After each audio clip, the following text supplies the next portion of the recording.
السلام علیکم، ہمارے چینل کتاب کہانی میں خوش آمدید۔ تو آئیے چلتے ہیں آج کی کہانی کی طرف۔ متوسط طبقے سے تعلق رکھنے کے باوجود امی ابا نے مجھے اعلیٰ تعلیم کے لیے شہر کے مشہور جامعہ میں داخلہ لے کر دیا تھا۔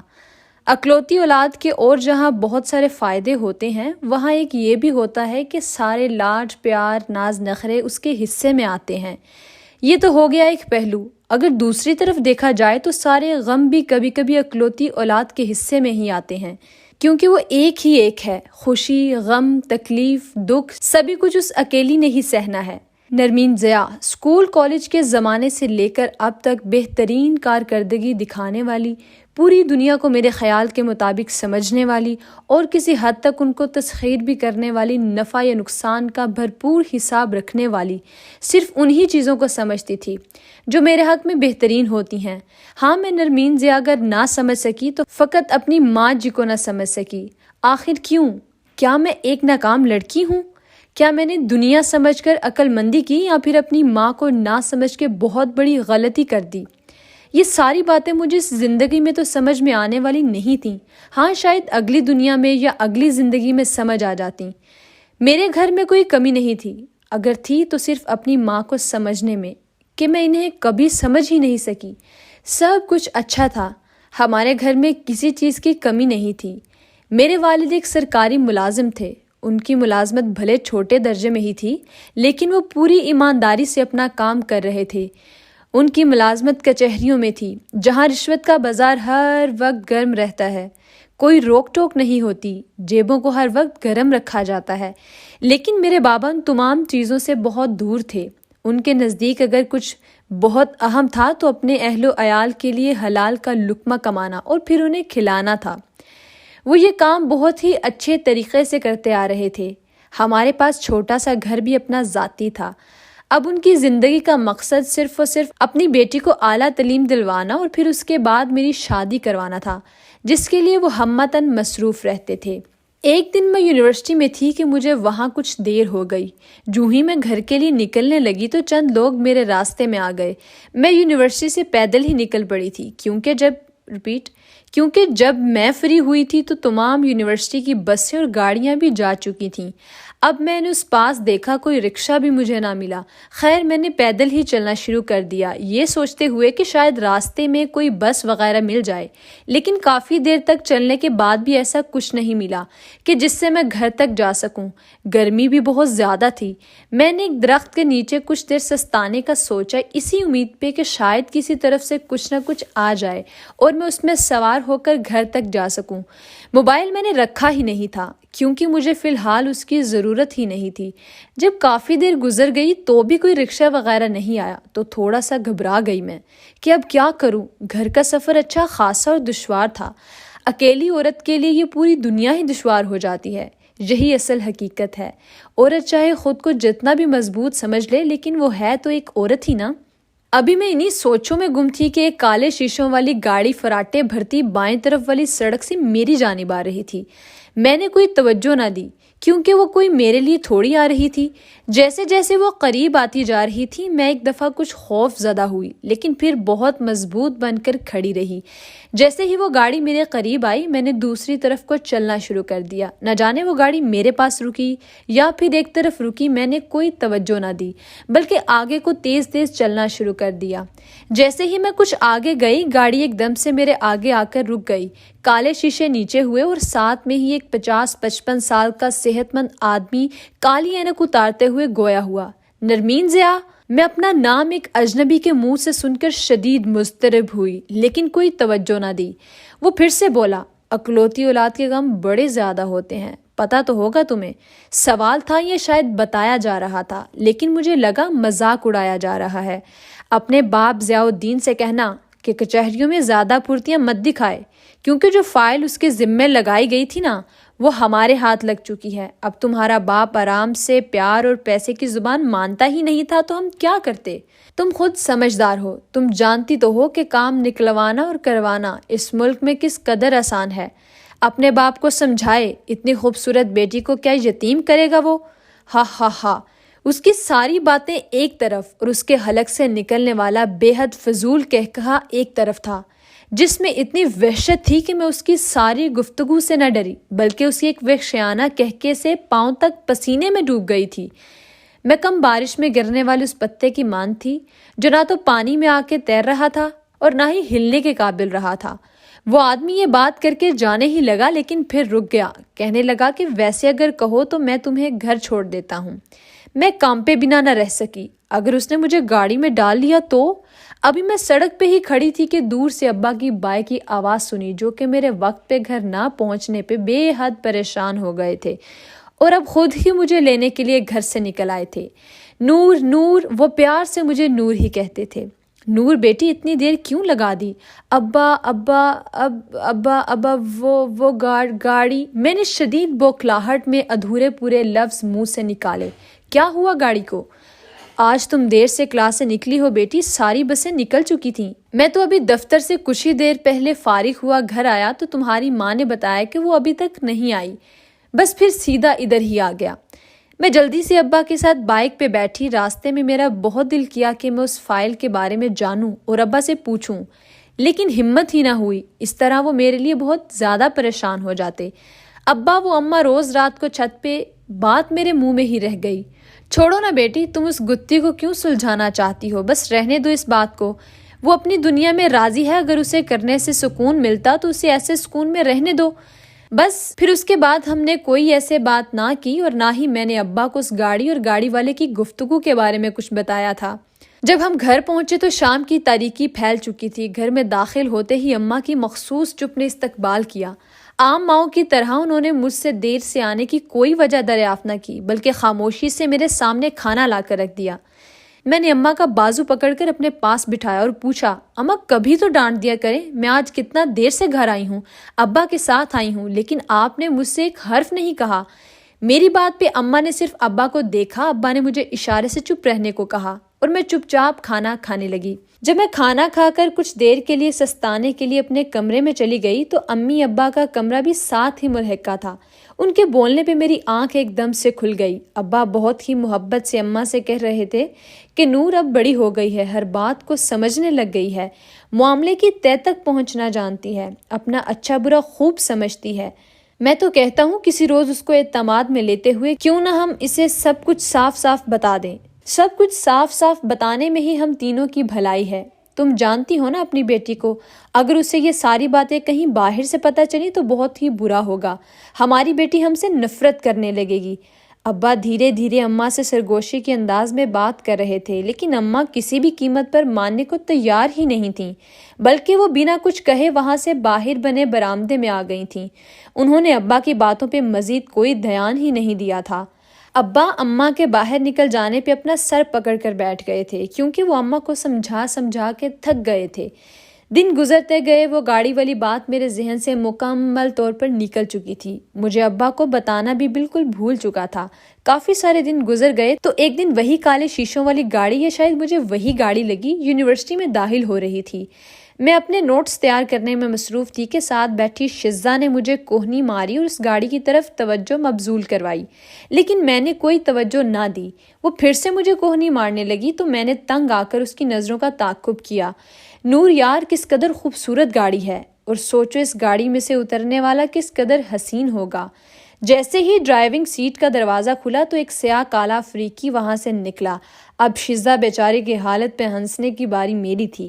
میں خوب ہنس ہنس کے لوٹ پوٹ ہو رہی تھی۔ ایک دم سے مجھے اماں یاد آ گئیں جو رات کو بھی اس کمرے میں گئی ہوئی تھیں۔ میں جب پانی پینے کے لیے اٹھی تو اماں کو بستر پہ نہ پایا، بس یہی خیال آیا کہ وہ اس کمرے میں ہی ہوں گی کہیں۔ اس کمرے میں ایسا کیا ہے؟ ابا نے بھی کبھی ان کو نہیں روکا، آخر کیوں؟ میری ہنسی اس وقت قابو میں آئی جب شزا نے بتایا کہ واقعی ہر چمکنے والی چیز سونا نہیں ہوتی۔ میں ایک دفعہ سے پھر سے ہنس ہنس کے لوٹ پوٹ ہو گئی تھی۔ اماں کا رویہ جو بھی تھا وہ صرف ہم دونوں یعنی ابا اور میرے درمیان ہی تھا، اس کا گواہ کوئی تیسرا نہیں تھا۔ ساری کلاسز آج شکر ہے کہ وقت پہ ہی ختم ہو گئی تھیں اور میں نے وقت پہ گھر کی بس پکڑی اور گھر کے لیے روانہ ہو گئی تھی۔ جیسے ہی میں گھر کے قریب اتری مجھے ایسا لگا کہ وہ اسی دن والی کالی گاڑی گلی کے کونے میں کھڑی ہے۔ میں جیسے ہی بس سے نیچے اتری وہی گاڑی میرے اور قریب آ گئی اور بریک لگائی۔ میں نے پیچھے مڑ کر نہیں دیکھا بلکہ اندر جا کر ہی دم لیا۔ میں جیسے ہی گھر میں داخل ہوئی، کچھ مہمانوں کو گھر میں دیکھا تو کچھ حیرانی ہوئی، اور مزید حیرانی تو اس وقت ہوئی جب میں نے اماں کو آج پہلی دفعہ مسکراتے ہوئے دیکھا تھا۔ اماں بھاگ بھاگ کر مہمانوں کی آؤ بھگت میں لگی ہوئی تھیں۔ مہمانوں میں موجود ایک عورت نے بہت پیار سے مجھے اپنے پاس بلایا اور کہا، آؤ بیٹی، میرے پاس آ کر بیٹھو۔ میں کچھ نہ سمجھی کے عالم میں ان کے پاس جا بیٹھی۔ انہوں نے مجھے دیکھتے ہوئے انگوٹھی میرے ہاتھ کی شہادت والی انگلی کے ساتھ والی انگلی میں ڈال دی۔ میں بس حیران کبھی اماں اور کبھی ابا کو دیکھتی رہی۔ ابا سر جھکائے مجھے محبت سے کبھی کبھی دیکھ بھی لیتے تھے، لیکن آج تو اماں بھی مجھ پہ صدقے واری جا رہی تھیں۔ یہ منگنی تھی یا جو بھی تھا، میرے لیے سب سے خوش آئند بات یہ تھی کہ میری اماں آج مسکراتے ہوئے مجھے مل رہی تھی۔ میں بھی آج بہت خوش تھی، کیونکہ میری کھوئی ہوئی اماں مجھ سے ویسے ہی مل رہی تھی جیسے ایک ماں کو ملنا چاہیے۔ ابا بھی خوش تھے، بس اس طرح سے میں بھی بہت خوش تھی۔ مہمانوں کے جانے کے بعد ابا نے مجھے اس رشتہ کے بارے میں بتایا اور کہا کہ اپنی اماں کی خوشی کی خاطر اسے قبول کر لو، اور میں، جس نے گھر سے اسکول، پھر گھر سے کالج اور اب آخر میں گھر سے بس یونیورسٹی تک کا سفر طے کرنا تھا، اسے کیا پتا کہ خوشی کیا ہوتی ہے، کہ کسی کو حاصل کرنا خوشی ہے یا کسی کو مسکراتا ہوا دیکھنا خوشی ہے۔ ابا نے مہمانوں کے جانے کے بعد بھی اماں کے قریب بیٹھتے ہوئے پھر اسی دن والی بات کو دہرایا کہ اب تو اس کا رشتہ طے ہونے جا رہا ہے، کہیں ایسا نہ ہو کہ بعد میں اس کے سسرال والوں کو پتہ چلے تو ہماری بچی کے لیے کوئی مشکل کھڑی نہ کر دیں۔ لیکن اماں وہی اپنی ضد پہ قائم، چپ کا روزہ رکھے خاموشی سے اپنے کام میں مصروف رہیں، اور میں سوچوں میں غرق کہ مجھ سے میرے والدین کیا چھپا رہے ہیں، کیونکہ پہلے تو مجھے صرف اماں پہ ہی شک تھا، لیکن اب تو یہ دونوں ہی میرے لیے ایک معمہ بنے ہوئے تھے۔ امی کے ساتھ ساتھ اب تو مجھے ابا پہ بھی شک ہونے لگا تھا کہ میں شاید ان کی نہیں، اس سے آگے میرے سوچنے کی ساری صلاحیتیں ختم ہو رہی تھیں۔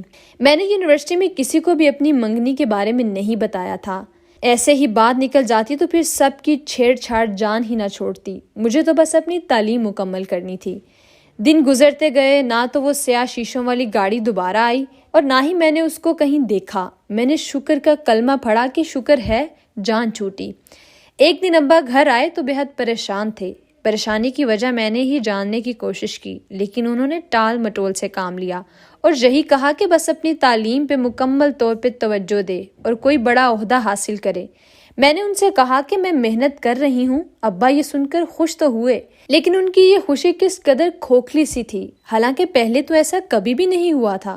خیر، میں نے سوچا کہ میں کل دوبارہ ابا سے پوچھوں گی، لیکن کل تو آئی ہی نہیں، اور زندگی کی صبح آنے سے پہلے ہی رات ہو گئی تھی کہ تیز رفتار کار کی ٹکر لگنے سے گرے۔ بس پھر کبھی بھی انہوں نے آنکھیں نہیں کھولیں۔ میں واقعی یتیم ہو گئی تھی۔ کافی سارے دن تو اسی کشمکش میں گزرے کہ ابا کیا واقعی اس دنیا سے چلے گئے ہیں۔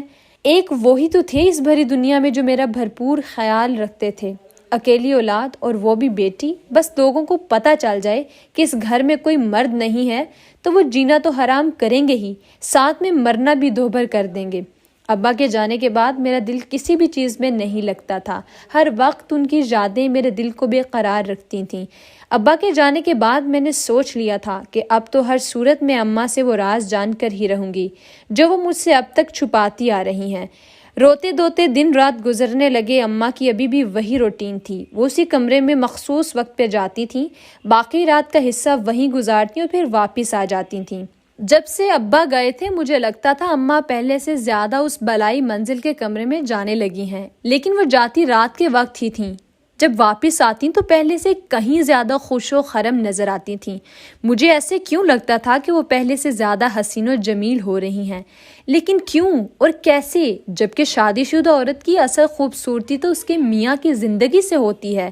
لیکن یہاں تو معاملات ہی الٹ تھے کہ ابا کے جانے کے بعد ایک بیوہ پہلے سے زیادہ خوش رہنے لگی تھیں۔ خوش کیوں ہیں اتنی؟ ابا کی زندگی میں تو ایسا کچھ بھی نہیں تھا جو اب ہو رہا تھا۔ کہیں میری ماں نہیں، میں نے ایسا سوچا بھی کیسے؟ یہ سب میں کیسے سوچ سکتی ہوں؟ وہ میری ماں ہے، میں ایسا کیوں سوچوں گی؟ میں نے اپنے ذہن میں آنے والی ہر سوچ کو جھٹلا دیا تھا، کیونکہ کبھی مائیں بھی ایسی ہوئی ہیں۔ میں کیوں بلا وجہ کی گنہگار ہو رہی ہوں؟ بابا کی اچانک موت نے مجھے ہلا کر رکھ دیا تھا۔ میں بہت زیادہ خود کو اکیلا سمجھ رہی تھی، کچھ بھی سمجھ نہیں آ رہی تھی کیا کروں۔ لیکن دل کہیں نہ کہیں کہتا تھا کہ ابا طبعی موت نہیں مرے، بلکہ ان کو مارا گیا ہے۔ دل خون کے آنسو روتا تھا جب مجھے وہ گاڑی والے کی باتیں یاد آتی تھیں۔ لیکن اب وقت تو گزر چکا تھا نا، اب تو کیا فائدہ، نہ ہی ابا واپس آ سکتے تھے، صبر کے گھونٹ پینے کے سوا کوئی چارہ بھی نہیں تھا۔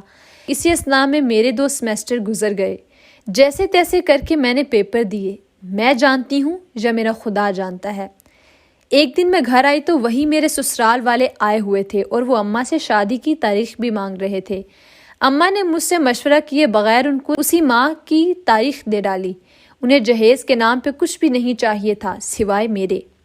میں نے اماں سے دبے لفظوں میں بات کرنے کی کوشش کی کہ ابھی مجھے پڑھنے دیں، ابھی میرے ساتھ یہ سب نہ کریں، لیکن یہ محض میری خام خیالی تھی کہ اماں میری یہ باتیں مانیں گی۔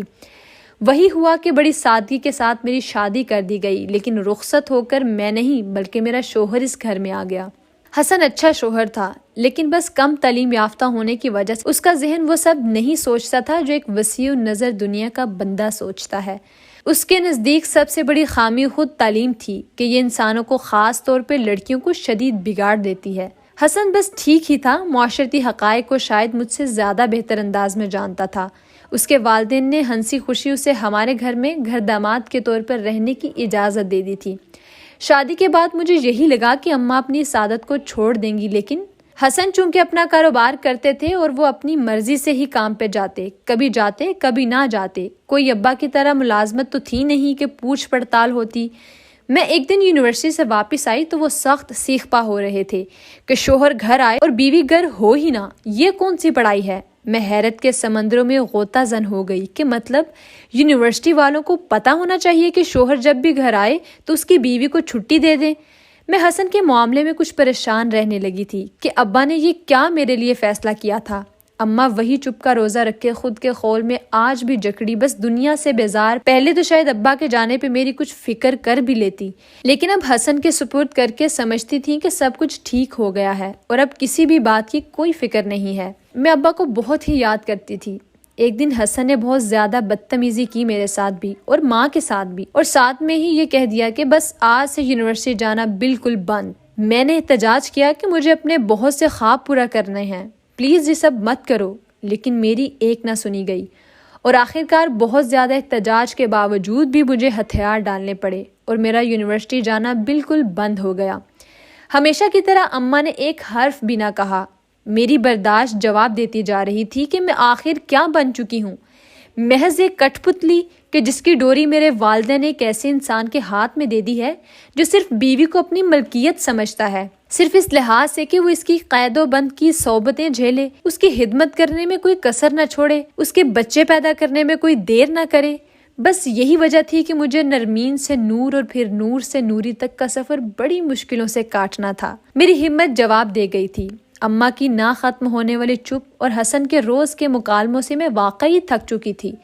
کبھی کبھی میرے ذہن میں آتا تھا کہ میری ماں کس قدر خود غرض ہے، صرف اپنے بارے میں ہی سوچتی ہے، اپنی اکلوتی بیٹی کا کوئی خیال نہیں۔ میں حسن کو سمجھا کے تھک گئی تھی کہ مجھے آگے پڑھنے دیں، لیکن وہ نہیں مانا، بلکہ اس نے ہر قدم پر مجھے جتلایا کہ اس نے مجھ پہ کوئی بہت بڑا احسان کیا ہے کہ وہ اپنے والدین، گھر والوں، اپنے بہن بھائیوں کو چھوڑ کر یہاں بیٹھا ہے۔ میں نے یہ سب جب سنا تو کہہ دیا کہ ٹھیک ہے، وہ اپنے ماں باپ کے گھر میں جا سکتا ہے، اور یہ کہ وہ مجھے اور میری ماں کو مزید تکلیف نہ دے۔ وہ آنن فانن تن فن کرتا ہوا اسی انتظار میں تھا کہ فوراً سے گھر سے باہر نکل گیا، لیکن جیسے ہی رات ہوئی وہ لوٹ آیا اور مجھے ایسا لگا جیسے وہ نشہ کر کے آیا ہے۔ میں نے تو اب سوچ لیا تھا کہ اب تو اماں کے ڈراموں سے پردہ اٹھانے کا وقت آ گیا ہے۔ حسن گھر آیا تو اماں حسب معمول اپنے کمرے میں تھیں۔ میں بھی وہیں چلی گئی اور چیخ چیخ کر پوچھنے لگی کہ آپ چھت والے کمرے میں کیا لینے جاتی ہیں؟ وہاں ایسا کیا ہے جس کو آپ نے ہمیشہ چھپائے رکھا ہے؟ میں آج اس رات سے پردہ اٹھا کے ہی چھوڑوں گی۔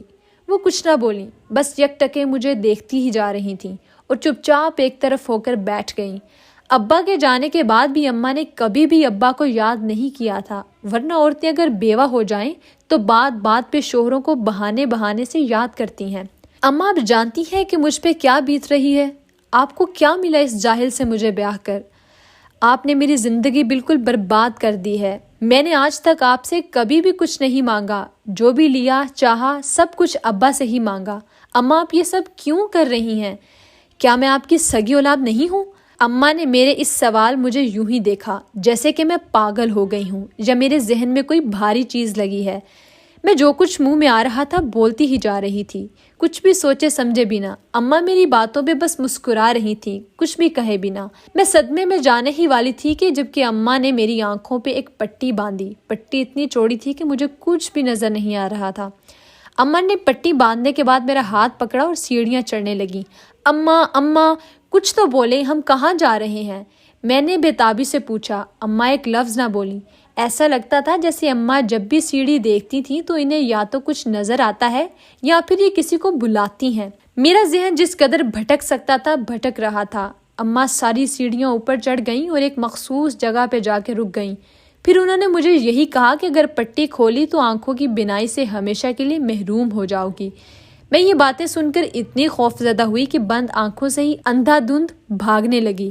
تھوڑی سی سیڑھیاں تھیں، ان پہ بھی اس قدر تیزی سے بھاگے جیسے ہی کوئی بہت ہی اونچی عمارت ہو اور جس کی 1000 سیڑھیاں ہوں۔ جب آخری سیڑھی پہ پہنچی تو گرتے گرتے بچی۔ آگے اگر حسن نہ ہوتے تو میں نے منہ کے بل بہت دور جا کر گرنا تھا۔ بھئی کبھی تو شوہر کی عزت کا خیال رکھ لیا کرو۔ اب اتنی تیزی سے شریفوں کی عورتیں تو نہیں بھاگتی، تم اتنی افراتفری میں اس وقت کہاں سے آ رہی ہو؟ میں بس چپ چاپ حسن کی طرف دیکھنے لگی، جن کی دھندلائی سی صورت میری آنکھوں میں پوری ہی نہیں آ رہی تھی۔ مسلسل آنکھیں بند کرنے سے میری آنکھیں اب درد سے بوجھل ہو رہی تھیں۔ اماں کہاں ہیں تمہاری؟ وہ ہمیشہ اماں تمہاری ہی کہتے تھے، آج تک انہوں نے کبھی یہ نہیں کہا تھا کہ اماں کہاں ہیں۔ وہاں وہ کون سی نماز پڑھتی ہیں؟ حسن کہاں بات کو ٹالنے والے تھے۔ ابا کے جانے کے بعد اماں اسی کمرے میں عبادت کرتی ہیں اور پوری رات کرتی ہیں۔ میں نے تفصیل سے جواب دیا، لیکن یار یہ نیچے جو 3 کمرے ہیں وہیں پہ کر لیا کرے نا، اوپر بھی تو گھر انہی کا ہے نا، اب ان کی مرضی، وہ جہاں بھی عبادت کرے، ہم کوئی انہیں روک تو نہیں سکتے نا۔ ویسے نا ایک بات ہے، وہ یہ کہ تم دونوں ماں بیٹیاں ہی بہت عجیب ہو، کبھی تو مجھے بہت ہی پر اسرار بھی لگتی ہو، جیسے کہ اپنے اندر بہت کچھ چھپا کے رکھ رہی ہو۔ حسن نے میرا تفصیلی جائزہ لیتے ہوئے کہا، ہم بھلا آپ سے کیا چھپائیں گے؟ سب کچھ تو آپ کے سامنے ہی ہے، ہمارا گھر اور ہم لوگ۔ میں نے گھر کی تو بات کی ہی نہیں ہے، میں تو تم لوگوں کے معاملے میں کچھ پریشان رہنے لگا ہوں کہ تم 2 ماں بیٹیاں ہو، لیکن میں نے آج تک تم دونوں کو کبھی بھی کوئی گہری بات کرتے ہوئے نہیں دیکھا، بلکہ جہاں تک میرا خیال ہے کہ تم دونوں نے کبھی کوئی بات کی ہی نہیں ہے۔ وہ اندر کی باتیں جاننے کی کوشش کر رہا تھا۔ میں چپ رہوں گی کیونکہ چپ ہی میں عافیت تھی۔ اب تو میں نے سوچ لیا تھا کہ اماں کے ان سارے رازوں سے پردہ اٹھا کے ہی چھوڑوں گی، کیونکہ اب اگر ایک دفعہ حسن کو شک ہو گیا ہے نا، تو اب سمجھ لیجئے کہ وہ اس بات کی کبھی بھی جان نہیں چھوڑے گا۔ میں ایک دن بازار جانے لگی کہ کچھ گھر کا سودا سلف خرید لاؤں، تو اماں کہنے لگی کہ شاہ صاحب کے مزار پہ میں نے جانا ہے، آج جمعرات ہے۔ میں نے سوچا اماں پہلے تو کبھی بھی نہیں گئیں، ہو سکتا ہے کہ اماں کو ابا کی یاد شدید آ رہی ہو، اس لیے اماں نے مزار پہ جانے کی بات کی ہے۔ میں نے حسن سے بات کی تو کہنے لگا کہ ٹھیک ہے، ہم دونوں ساتھ جائیں گے۔ لیکن جیسے ہی ہم لوگ وہاں پہنچے، اماں نے مزار پہ حاضری دی، دعا مانگی اور جلدی سے اس ریل کی پٹری کے قریب آ کے بیٹھ گئیں جہاں سے ریل گزرتی تھی۔ میں نے دور سے اماں کو یہاں بیٹھتے دیکھا اور دور سے کسی کو آنکھوں ہی آنکھوں میں ڈھونڈتے ہوئے دیکھا۔ جب دور تک کوئی بھی نظر نہیں آیا تو خاموشی سے اٹھی اور درختوں کے ساتھ بندھے ہوئے سرخ پٹیوں میں سے ایک اتار لائیں۔ میرے ذہن میں ایک دم سے جھماکا ہوا کہ یہ تو وہی پٹی ہے جس کو میں نے اماں کے ہاتھ میں اس دن دیکھا تھا۔ پھر اماں نے میری آنکھوں پہ کون سی پٹی باندھی مجھے کچھ یاد نہیں۔ میں کس پراسراریت میں رہ رہی تھی، کچھ بھی پتہ نہیں تھا۔ یہ ایسی باتیں تھیں جو میں نے کسی اور سے کرنے کا، خاص طور پر حسن سے کرنے کا سوچ بھی نہیں سکتی تھی۔ اب میں کیا کروں؟ پھر ایک آس میرے دل میں جنم لینے لگی، روشنی اور امید کی ایک کرن کہیں ٹمٹمانے لگی تھی۔ میں مطمئن سی ہو کر اماں کا وہیں بیٹھ کر انتظار کرنے لگی تھی، لیکن یہ کیا، جیسے ہی اماں واپس آئیں انہوں نے مجھے دیکھا تک نہیں، بس چپ چاپ سی آگے آگے چلنے لگیں۔ مجھے بھی نہ چاہتے ہوئے ان کے پیچھے پیچھے چلنا پڑا۔ جیسے ہی ہم گھر کے قریب پہنچے تو حسن آتے ہوئے دکھائی دیے۔ آتے ہی انہوں نے حکم دیا کہ میرے گھر والے آج رات کو آ رہے ہیں، بہترین سا انتظام کرو اور وہ لوگ 3 سے 4 دن تک یہیں پہ رہیں گے۔ یہ سن کر میں کچھ پریشان ہوئی کہ اماں ان لوگوں کے سامنے بھی چھت پہ جائیں گی، کیونکہ وہ تو ابا کی وفات والے دن بھی باز نہیں آئی تھیں، اور آج بھی اگر وہ جاتی ہیں تو کہیں میرے سسرال والے اس بات کو کوئی غلط رنگ ہی نہ دے لیں۔ میں یہی دعائیں کرتی رہی کہ اماں آج کسی طور پر اوپری کمرے میں نہ جائیں۔ میرے سسرال والے رات سے کچھ دیر پہلے آئے۔ اتنے سارے لوگوں کے لیے کھانا تیار کرنا بڑا ہی مشکل کام تھا۔ سچی بات تو یہ تھی کہ میں نے کبھی بھی کوئی کام کیا ہی نہیں تھا، نہ ہی کبھی ابا نے مجھے کوئی کام کرنے دیا تھا۔ خیر جیسے تیسے کر کے میں نے باورچی خانے والا کام مکمل کیا، ان سب کو کھانا کھلایا اور پھر کچن سمیٹنے لگی۔ اماں نے بس 2-3 نوالے ہی لیے۔ جب سب رات کو اپنی اپنی جگہ پہ سو گئے تو میں اماں کے پاس گئی اور کہا، اماں اوپر والے کمرے میں ایسا کیا ہے جو آپ میرے بچپن سے وہاں جا رہی ہیں؟ مجھے بھی یہ راز بتا دیں۔ اماں نے محض ایک نگاہ مجھ پہ ڈالی اور سر جھکا کر بیٹھ گئیں۔ اماں آج آپ سوچ لیں، کیا آپ نے اپنی مرضی کرنی ہے یا میرا گھر ٹوٹنے سے بچانا ہے؟ دوسری طرف ہنوز خاموشی تھی، کوئی ایک حرف بھی نہیں نکل رہا تھا۔ میں اس خاموشی کو سہتے سہتے تھک گئی تھی، نہ جانے یہ کب ٹوٹے گی۔ چلو میرے ساتھ، اماں نے آخر خاموشی توڑی۔ میں نے شکر کیا کہ چلے کوئی آس تو لگی۔ اماں مجھے بلائی منزل پہ بنے کمرے میں لے گئیں اور میری آنکھوں پہ وہی سرخ رنگ کی پٹی باندھی۔ کچھ ہی دیر بعد کہنے لگی کہ اگر تم نے وہ پٹی کھولی یا اپنی آنکھیں کھولی تو اندھی ہو جاؤ گی۔ میں نے بات مان لی۔ ہم لوگ اوپر گئے اور اماں نے مجھے ایک طرف کھڑا کر دیا۔ کچھ ہی دیر بعد اماں کے رونے کی آواز آئی۔ آواز میں ایسا درد تھا کہ میں دل برداشتہ ہو کر پٹی کھولنے لگی، لیکن ایسا نہ کر سکی کہ کہیں اندھی ہی نہ ہو جاؤں۔ میں بھاگ کر نیچے آ گئی کیونکہ اماں بالکل ایسے ہی رو رہی تھیں جیسے بین کر رہی ہوں۔ یہ سب مجھ سے برداشت ہی نہ ہوا۔ میرے بھاگنے سے اور تیز تیز سیڑھیاں اترنے کی وجہ سے میرا سانس پھول گیا۔ ابھی میں بے دم سی ہو کر کرسی پر بیٹھی ہی تھی کہ حسن جو کہ واش روم میں گئے تھے، باہر نکلتے ہی میری یہ حالت دیکھ کر کچھ پریشان ہوئے اور وجہ جاننے کی کوشش کی۔ میں نے یہی کہا، اماں کو پانی اور دوا دینے گئی تھی، اس لیے ایسی حالت ہو رہی ہے۔ کچھ دیر بعد وہ سو گئے، لیکن میں بہت ہی زیادہ پریشان ہو گئی تھی اور اماں کے رونے کی آواز مسلسل کانوں میں جا رہی تھی۔ اب تو یہ روز کا معمول تھا کہ روز میرے ساتھ یہی عمل ہونے لگا تھا۔ میرے سسرال والے 2 دن رہ کر واپس چلے گئے۔ ایک دن میں صبح سویرے ہی اٹھ گئی۔ اماں اپنے کمرے میں کسی سے باتیں کرنے میں مصروف تھیں۔ جب میں نے وقت دیکھا تو صبح کے 4:30 بجے تھے۔ میں نے اندر جھانکا تو اماں قرآن کریم سینے سے لگائے باتیں کر رہی تھیں، ساتھ میں ہی ان کے آنسو ان کے رخساروں پر پھیل چکے تھے۔ میں بڑی حیران تھی کہ ایک طرف تو اماں یہ باتیں کرتی ہیں اور دوسری طرف اماں رات بھر کیا کچھ کرتی ہیں۔ یا اللہ رحم فرما میرے گھر پہ۔ رات کے وقت میں اپنے کمرے میں ہی تھی جب حسن نے کہا کہ وہ آج رات دوستوں کے ساتھ باہر ہی کھانا کھائے گا۔ میں نے کہا ٹھیک ہے، کیونکہ میرے کہنے پہ کون سا وہ رکنے والا تھا۔ اس نے کہا کہ وہ رات کو دیر سے آئے گا، اس لیے تالا باہر سے ہی لگا جاتا ہے۔ وہ رات کو چلا گیا۔ اماں نے حسب معمول اپنا کام کرنا تھا۔ آج میں بھی فیصلہ کر چکی تھی کہ اماں کے راز کو فاش کر کے ہی چھوڑوں گی۔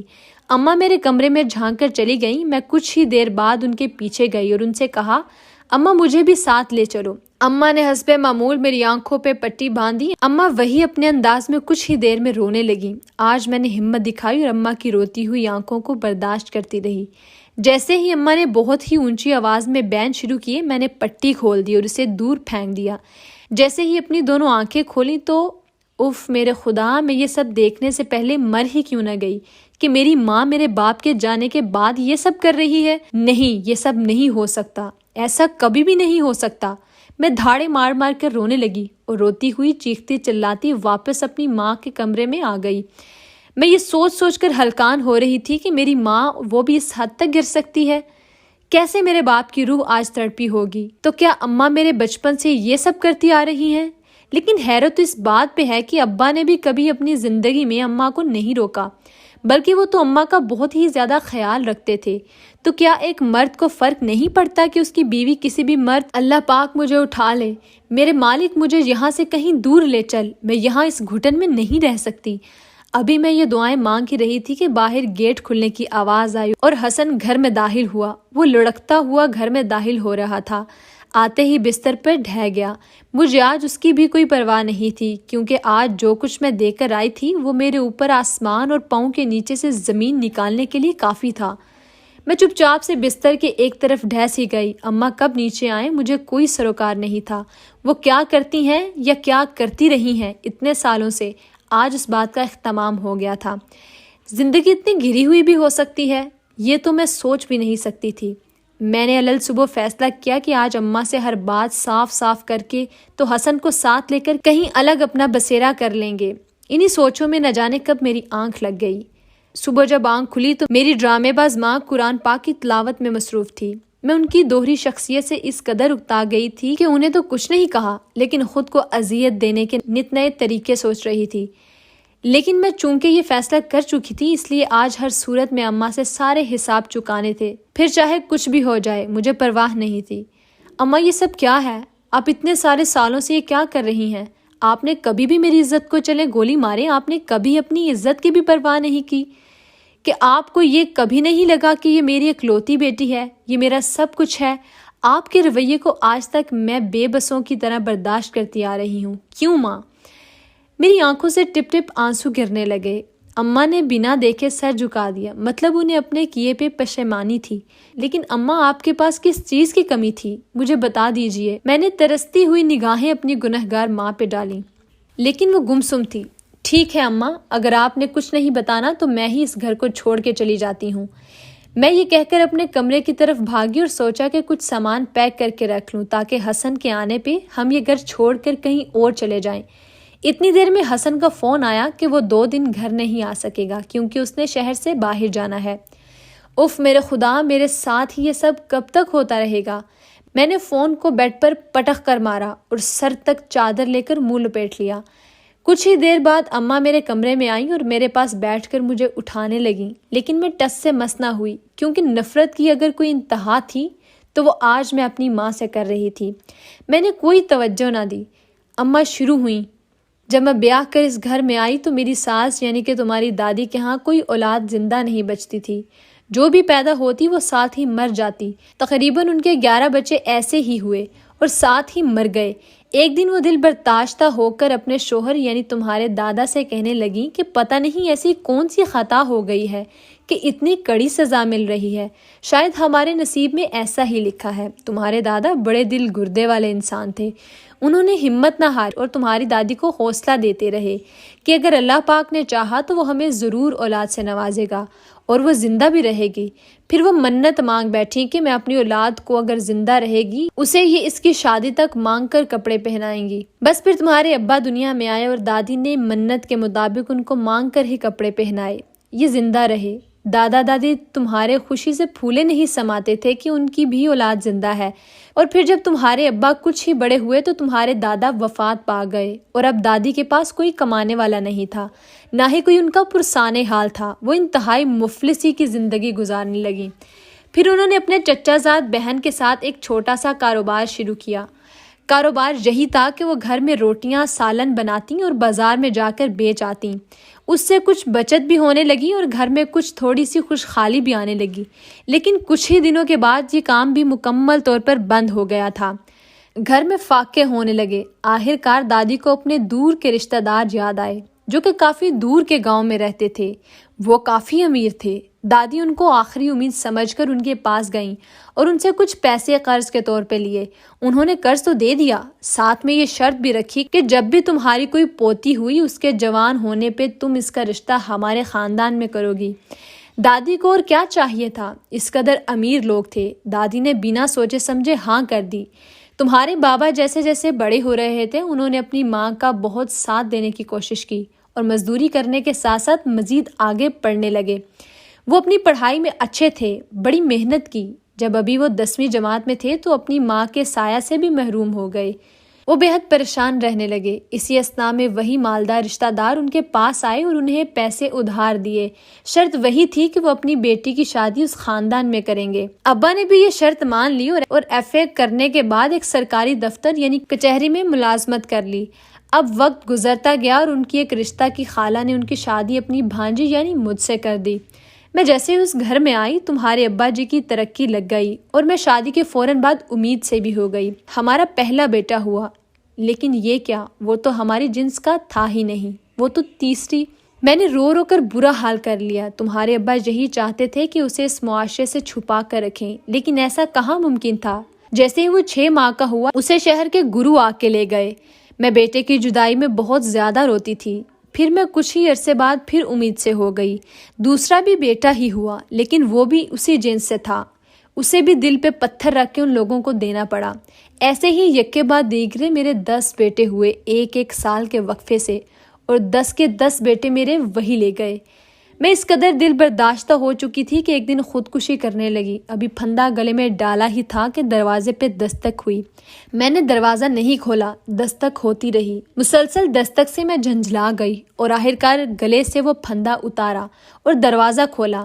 بہت اکتاہٹ میں دیکھا تو ایک باریش بزرگ کھڑے تھے۔ میرے مسلسل گھورنے پہ وہ میری طرف دیکھ کر مسکرائے اور کہنے لگے، ایک گلاس پانی پلاؤ۔ نہ جانے کیا تھا ان کے الفاظ میں کہ میں الٹے پاؤں کچن میں گئی اور جا کر جگ بھر کر پانی کا لے آئی، انہیں دیا اور وہ پانی پی رہے تھے تو کہنے لگے، روٹی بھی کھلاؤ۔ میں خودکشی کی سوچ کو لیے بڑی ہی پریشان تھی، لیکن اس کے باوجود بھی میں گئی اور تازہ روٹی بنا کر دی، جسے وہ کھاتے رہے اور ساتھ ساتھ کہتے رہے، آزمائشیں تو آپ پیاروں پہ ہی آتی ہیں، کبھی بھی دل برداشتہ نہ ہو۔ آج اگر خود کو ختم کر لیتی تو سوچو اس بیٹی کا کیا ہوتا جو تمہاری زندگی میں آنے والی ہے۔ میں نے چونک کر ان کی طرف دیکھا۔ میں خدا کو حاضر ناظر جان کر کہتی ہوں کہ میں ان کے پرنور چہرے کو نظر بھر کر دیکھ ہی نہ سکی، بلکہ خود بخود نظریں جھک گئیں۔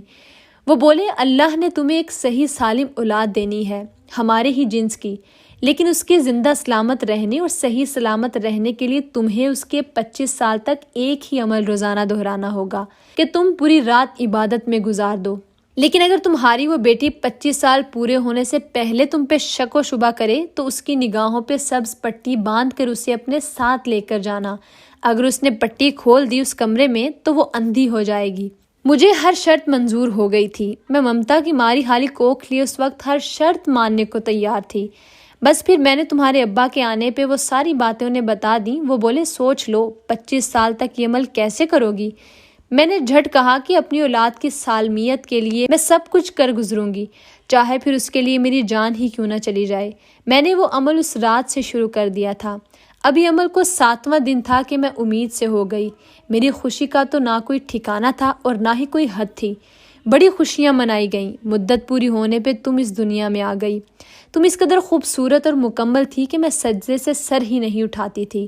تمہارے کچھ بڑا ہونے پہ میں نے وہ عمل دوبارہ شروع کیا جس میں ہمیشہ سے میں نے نوافل ہی پڑھنے ہوتے تھے۔ تمہارے ابا بڑے ہی سادہ مزاج اور مذہبی انسان تھے۔ ان کو ناچ گانے سے شدید نفرت تھی، لیکن جیسے ہی تمہارے بھائیوں کو پتہ چلا کہ ان کی ایک بہن جو کہ ان جیسی بالکل بھی نہیں ہے وہ اس دنیا میں آئی ہے تو وہ تمہیں ملنے کے لیے آئے۔ وہ سارے ہی بڑے خوش تھے کہ ان کی ایک بہن بھی ہے۔ وہ پھر تمہارے ابا جی کی اجازت سے کبھی کبھی تم سے ملنے اس گھر میں آ جایا کرتے تھے۔ میں تمہیں لے کر اس اوپر والے کمرے میں جاتی جہاں میں عبادت کرتی اور وہ تمہارے ساتھ کھیلتے رہتے۔ وقت گزرتا گیا اور تم نے اسکول کالج کی تعلیم مکمل کر لی، لیکن وہ سایہ کی طرح تمہارے ساتھ ہی رہتے تھے۔ پھر میرے ذہن میں وہ تمام تصاویر گھوم گئیں جو بچپن سے لے کر اب تک اس کے ساتھ ساتھ رہتی تھیں۔ جب تم جوان ہوئی تو تمہارے ابا نے بیٹوں کو منع کر دیا کہ اب وہ لوگ یہاں نہ آیا کریں کیونکہ ایسا مناسب نہیں ہے۔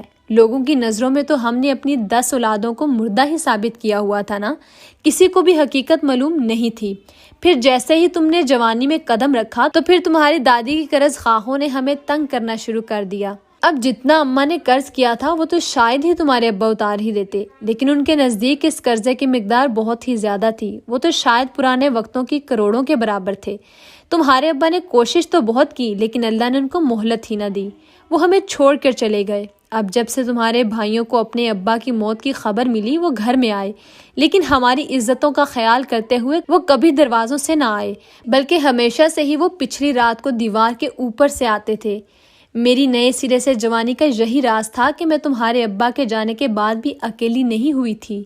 جس رات میں بہت زیادہ خوش تھی اور تم بھاگتی ہوئی نیچے آ گئی تھی اور تم نے کچھ مردوں کو میرے ساتھ دیکھا تھا، وہی تو تمہارے بھائی ہیں۔ بس اسی بات پہ اس رات کا سارا منظر میرے سامنے آ گیا، سارے مرد آنکھوں کے سامنے آ گئے تھے۔ اماں کہتی جا رہی تھی اور میں دل ہی دل میں اپنے گناہوں پہ شرمندہ ہو رہی تھی کہ کیسے اپنی نیک ماں پہ شک کرتی رہی۔ اسی رات مجھے تمہارے بھائیوں نے بتایا کہ انہوں نے سارا قرض اتار دیا ہے، اب ان کی بہن کو اس حسن کے ساتھ رہنے کی ضرورت نہیں ہے۔ اماں یہ سب بتاتی جا رہی تھیں اور میرے گال آنسوؤں سے اس قدر تر ہو چکے تھے کہ میں اماں کو ٹھیک طرح سے دیکھ ہی نہیں پا رہی تھی۔ اماں سے میں نے رو رو کر معافی مانگی اور اپنے کیے اور کہے الفاظ واپس لیے، اور ساتھ ہی میں نے یہ بھی کہا کہ مجھے حسن کے ساتھ ہی رہنا ہے۔ وقت کے ساتھ ساتھ وہ بدل جائے گا کیونکہ مجھے اپنے رب پہ بہت ہی زیادہ بھروسہ ہے۔ اگر آپ کو ہماری آج کی کہانی پسند آئی ہو تو ویڈیو کو لائک کیجیے کمنٹ سیکشن میں اپنی قیمتی رائے کا اظہار کیجیے اور ہمارے چینل کتاب کہانی کو سبسکرائب کرنا مت بھولیے۔ ملتے ہیں کل ایک نئی دلچسپ کہانی کے ساتھ۔ اللہ حافظ۔